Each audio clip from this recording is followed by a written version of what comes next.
shit. Oh shit!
Valentine's Day. It's fucking Valentine's Day. Can't believe that it's come again. Guys, you know how I feel about Valentine's Day. Well, luckily, this show only covers things from Japan like games, but I really don't want to do an episode on gaming crushes. However...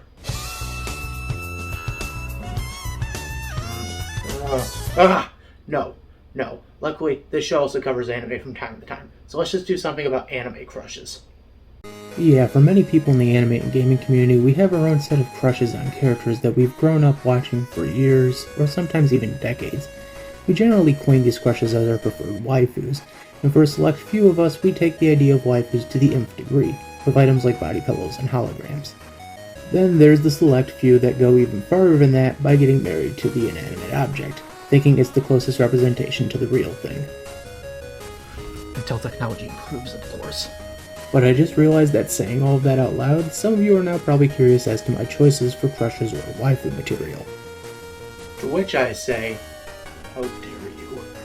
Nevertheless, I guess we should finally drop my list of anime crushes that I've had for quite a while. So without further ado, here are my top 5 anime crushes or waifus. Why only 5? Because I honestly don't want to dive any deeper into this discussion.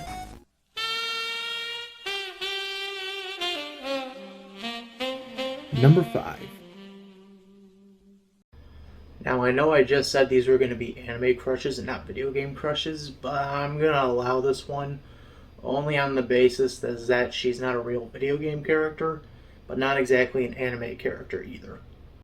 My choice for number 5 is going to be the online phenomenon Bowsette, being created by artist Hanwha, or Ike92, as known on Twitter.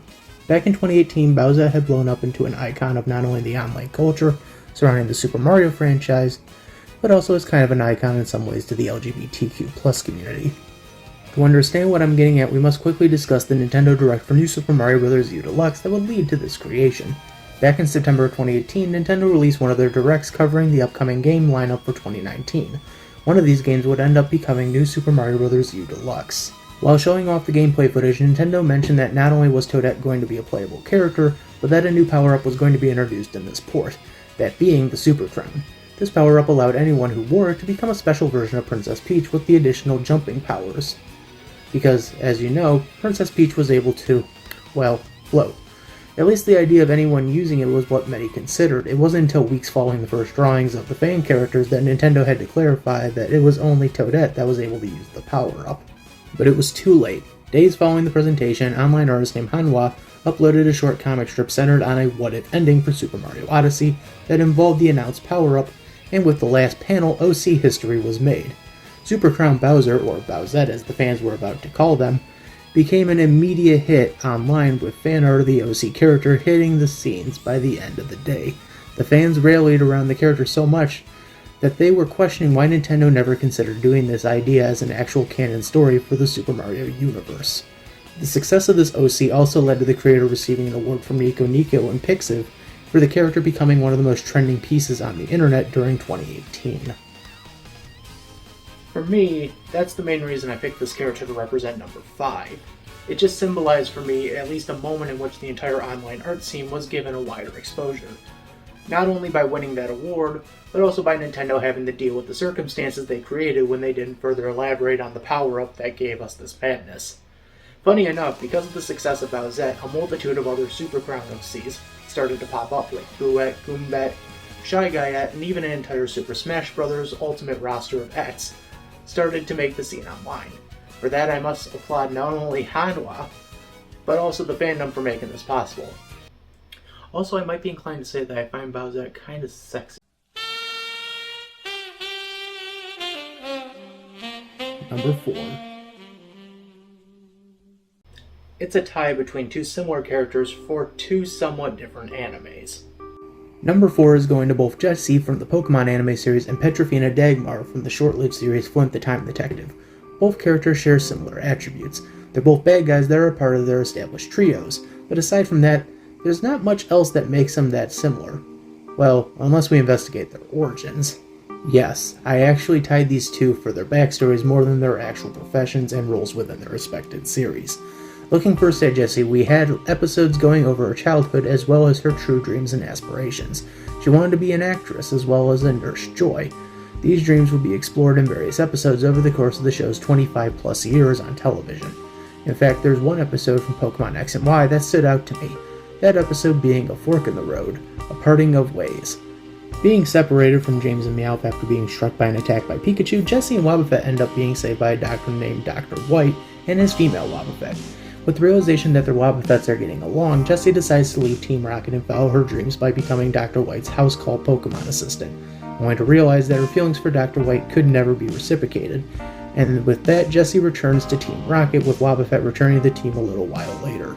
While I can say that the status quo is God, the reason the series gave for why Jessie joined Team Rocket never got explained, although I will theorize it may have something to do from Mother Miyamoto. No, not that Miyamoto! Switching over to Petrofina, Flint the Time Detective really never got into her backstory that much. They mostly stuck to her disguises and overall goal as she tries to steal all of the creatures of the series, time shifters. It wouldn't be until the 24th episode that we finally got a story that centers on a backstory for her with the episode Raldo. In this episode, the villainous trio are dealing with the realization that they don't have any money. In a last-ditch effort, Petrofina decides to turn the gang in with the idea that being in jail could be more beneficial. However, Petra and the crew get a last-minute mission from their larger villain of the show, Dark Lord. This leads to the trio accidentally kidnapping Dr. Goodman and heading back in time to kidnap the time shifter Waldo. The time the trio ends up becoming the period in which Petrofina was a child, giving away to the biggest reveal this show could ever give. Petrofina came from a well-endowed family, with her mother trying to control her life by forcing her to be always guarded and by choosing suitors for her future. This episode ends up implying that due to having to give up her time shifter friend and dealing with her controlling mother led to her going into a life of crime. So there we go, two characters that wanted to have or could have more in life, but ended up resorting to a life of crime instead. Plus those two can really pull off some skin-tight outfits. Number 3. My number 3 pick was definitely a game changer for the world of anime when she debuted in 1981. Number 3 is going to Lum from Yusuri Yatsura, a character who would literally change the game for female anime protagonists for the next decade.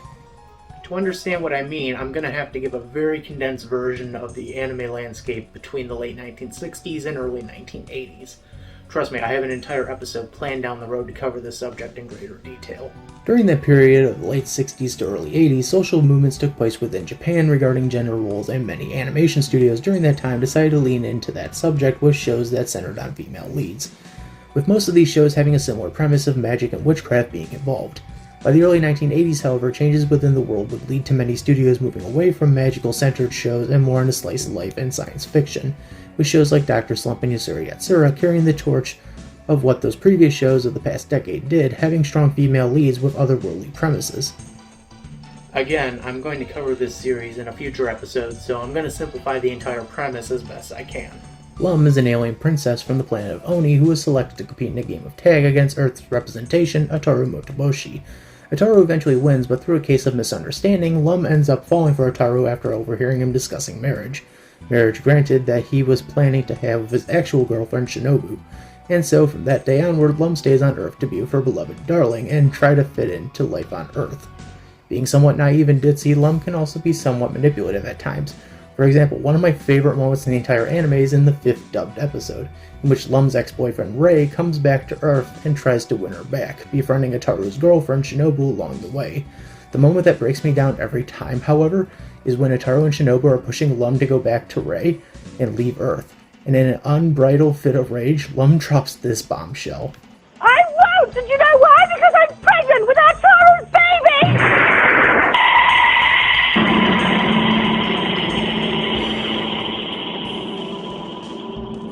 Holy shit, that has to be one of the biggest what the fuck moments of the 80s anime scene. Mind you, I haven't even brought in the manga yet into this conversation, but that's because Lum in the manga is much more ruthless than in the original series.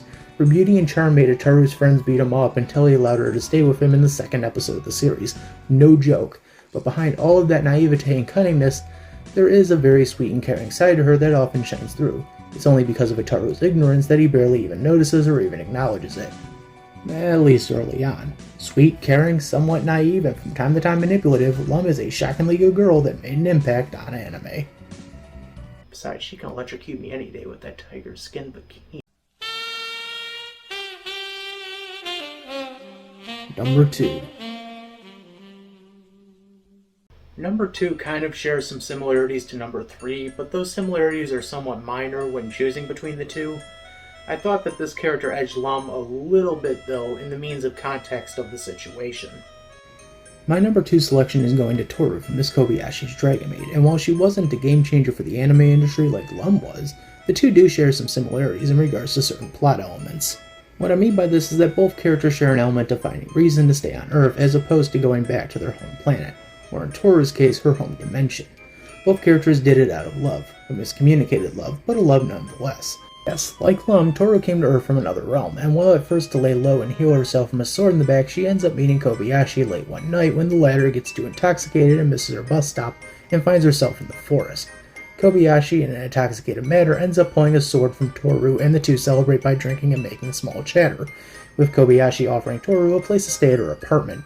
When Kobayashi comes to the next morning, she finds Toru at her front door, almost forgetting about their conversation the previous night. So in a way to make it up to Toru, Kobayashi hires her to be her maid in exchange for a place to stay.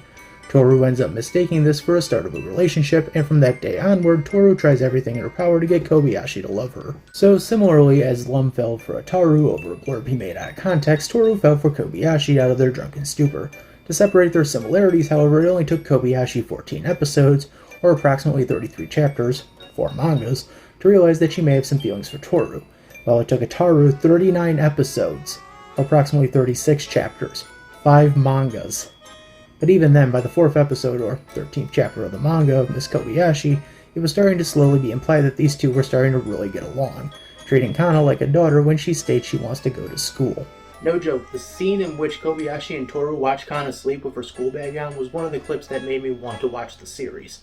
Both because it was funny as hell, but also because the characterization of Toru and Kobayashi in that scene fascinated me, as I thought at the time it was interesting that an anime would try to do a creature-human relationship. Something I honestly hadn't seen since, well, funny enough, Yusuri Yatsura. Comparisons aside, I also just find Toru to be a kinder character, who does have her own flaws. She gets jealous, she gets angry, she can sometimes be vindictive.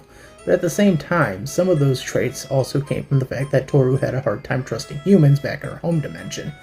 You know, because she's a dragon in a magical world. Anyway, Toru overall I just find myself liking a little more than Lum, but it's not surprisingly by that much. Well, this thought got diverged a bit by the Lum versus Toru debate. Maybe I should have gone for my second choice from Kobayashi, Luku. Before we look at number 1, let's look at a few honorable mentions. Fujiko Mine from Lupin III. This femme fatale thief of the night may have been amazing otaku since 1967, but she didn't quite hit the top 5 mark for me. Honorary number 7 slot for her. Panty and Stocking Anarchy from Panty and Stocking the Gargoyle. Both these girls are the personification of lust and gluttony, but both were also still shy of that coveted list. Momo, Mirko, and Froppy from My Hero Academia.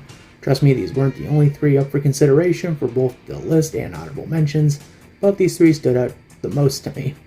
Luqua and Elma from Miss Kobayashi's Dragon Maid. I literally just joked about possibly choosing Luqua over Toru a few minutes ago, but I think I still stand by my choice out of the three. Hey, I only decided to pick one from each anime series, and Toru was the first character that stood out to me as opposed to Luca or Alma. Olivia, Professor Ivy, Officer Jenny, and Cassidy from Pokemon. Same as before, I only decided to choose one character per series, and Jessie was the one out of all the female Pokemon characters that still resonated with me after all these years. Although Jenny and Olivia were close second in that decision.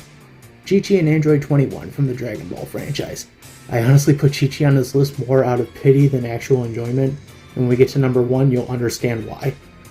Blair from Soul Eater. She's a cat girl. What else do I have to say? I wasn't even a big fan of Soul Eater to begin with. Thanks Anime America for getting me hooked on that. Megu-chan from Majoko Megu-chan. I just like the 70s aesthetic of this character design.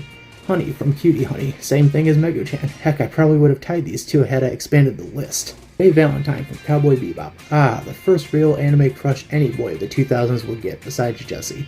While I didn't place her in the top 5, she definitely deserves to be the bubble choice for the list at number 6. And finally, Faye from Yu-Gi-Oh! Another crush boys of the era had. I honestly almost forgot about her until I started recently rewatching the anime series. And the number 1 anime crush of all time is... Another goddamn tie. Now wait, before you kill me, let me explain. While number 4's choices were based on 2 similar characters from 2 different series, this tie is between 4 characters from the same franchise. Yes, I also am acknowledging that I just broke my own rule for 1 per series, but since this is a franchise and I honestly had a hard time choosing between these 4 characters, I'm gonna let this one slide. My number 1 choices are Bulma, Launch, Ranfan, and finally Android 18 from the Dragon Ball franchise. All 4 of these characters have elements that our previous choices excelled in, but these girls take those qualities to the nth degree. First, there's Bulma, the smart daughter of inventor Dr. Briefs. Bulma's on a quest from the very start of the series to find the Dragon Balls to wish for an ideal boyfriend. Using her feminine charm, she's able to get her hands on the original Dragon Ball from Goku and move Vegeta into helping Goku and saving the world countless times. I think for her being the longest running of the 4 female characters in the series, she has shown great qualities in both being caring and also sometimes cunning and a little vindictive. That right there is what I find fascinating about Bulma, that even after over 35 years, the crew may still have no idea where to place her on the morality scale. Some actions she takes are done for the goodness of mankind, while other actions often come across as self-centered and vindictive of the overall means. Nonetheless, Bulma definitely deserved tying for this top spot. Moving on, episodes later during the first season of the original Dragon Ball, another character was introduced once Goku and Krillin began training with Master Roshi named Launch. Launch, interestingly enough, was a damsel in distress that Goku and Krillin saved for Master Roshi as a payment for his training services. However, the trio quickly discover that whenever Launch sneezes, she completely switches personalities, going from sweet, naive, and caring to ruthless, mean-spirited, and somewhat murderous. This little quirk became a very humorous running joke throughout the rest of the Roshi training run of the series, as you never know when it was going to happen. Literally, someone could drop a mug and she might sneeze and possibly become a murderous machine, and I fucking love that.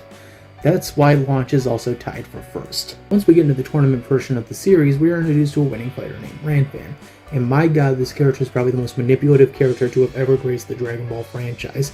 Ranfan is a female fighter in the martial arts tournament who uses her sex appeal and feminine charm to defeat her opponents throughout the tournament. She does this through the means of undressing herself down to her underwear and bra, to lesser examples of just being flirtatious and suggestive when around other competitors. While maybe not the most admirable characteristics to latch upon, I found this character to be an interesting adversary for particularly Master Roshi. Taking a character and using their weakness against him has got to be something to behold. Definitely worth the tie in that regard. And finally, we jump all the way to Dragon Ball Z for our final character to tie for the number 1 position, Android 18. 18, also known as Lazuli, is a tough-as-nails android created by Dr. Jiro, who appeared during the Android saga of the series. She is often seen as a badass, cold-blooded, ruthless fighter that had plans to kill Goku and rule the universe alongside the Doctor and her brother, Android 17. But all those plans go awry when she ends up running into and falling for our underpowered hero, Krillin. Being with Krillin, we see that she has more of a concerning and motherly sweet side to her that comes when she worries about the nature of any situation, especially when it could affect her beloved Krillin or their daughter Marin. But that doesn't mean she has completely hid away her badass tendencies, as throughout the later runs of the franchise, she is still shown to be ruthless and strong-willed. Now she's just fighting for what she believes is right. There you go, Bulma, Launch, Ranfan, and Android 18, 4 of the most badass and sexiest girls to ever come from the Dragon Ball series. Oh shit, did I say that part out loud? It doesn't matter. Valentine's Day is over, and now I can focus on some more well-meaning topics. This is Tony. So I don't know, I'll see you guys next time. Happy Valentine's Day, and yeah, I got nothing else to say.